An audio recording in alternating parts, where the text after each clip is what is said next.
एक छोटे से खेत में एक जवान लड़का और उसका दादा मिट्टी खोद रहे थे। वे मिट्टी को पलट रहे थे, उसकी गांठों को तोड़ रहे थे ताकि मिट्टी उस वर्ष की बुवाई के लिए अच्छे से तैयार हो सके।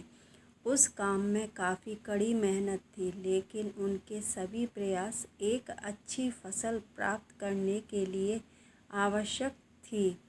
बूढ़ा आदमी अपनी 70 की उम्र में भी अच्छी तरह से कड़ी मेहनत कर रहा था। थकान से वो काफ़ी हद तक हाँफ रहा था। हर प्रहार के जोर से उसके माथे में पसीना टपकता था, लेकिन फिर भी वह शिकायत नहीं कर रहा था। उसका पोता, जो महज 17 साल का था, तंदुरुस्त और ताकतवर, वह मिट्टी को पलटने और गांठों को तोड़ने में लगती मेहनत और ताकत के लिए कोसता।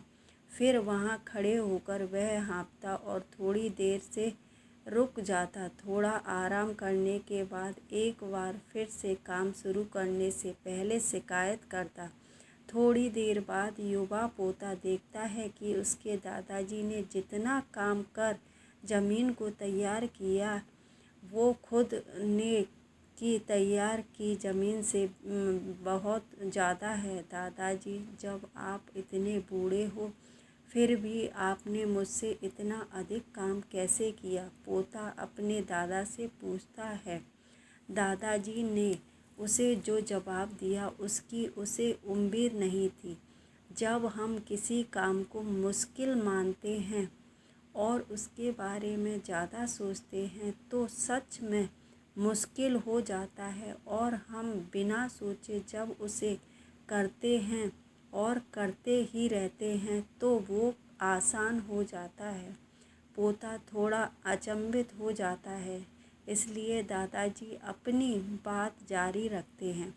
जब हम अपना समय यह सोचने में बिताते हैं कि कोई भी काम कितना कठिन है और अभी कितना सारा बाकी है, तब हमारा मन बहाने बनाने लगता है। इन सभी चीज़ों के बारे में सोचना, अपने स्वयं के विचारों के बवंडर में फंसना ही उस काम को हमारे लिए बहुत ज़्यादा कठिन बना देता है। इसलिए समझदारी इसी में है कि वास्तविक रूप से पहली बार में शारीरिक कार्य किया जाए। जब आप तय किए काम के बारे में ज़्यादा सोचते हैं और अपने दिमाग को नकारात्मक विचारों पर ध्यान केंद्रित करने की अनुमति देते हैं, तो आपकी गति उस काम को करने के लिए अपने आप धीमी होती जाती है। अगर आपको किसी भी काम के दौरान सकारात्मक बनाए रखना चाहते हैं तो आपको तुरंत उस काम को शुरू करना चाहिए, और अगर देखना और सोचना है तो जितना आप आगे बढ़े, यानी कि जितना काम आपने अच्छे से ख़त्म कर लिया, उसे देखने की बाकी है, उसके बारे में विचार करें। ऐसा करने से एक सुखद और सकारात्मक एहसास आपको उस काम को लगातार करते रहने की ऊर्जा देता रहेगा।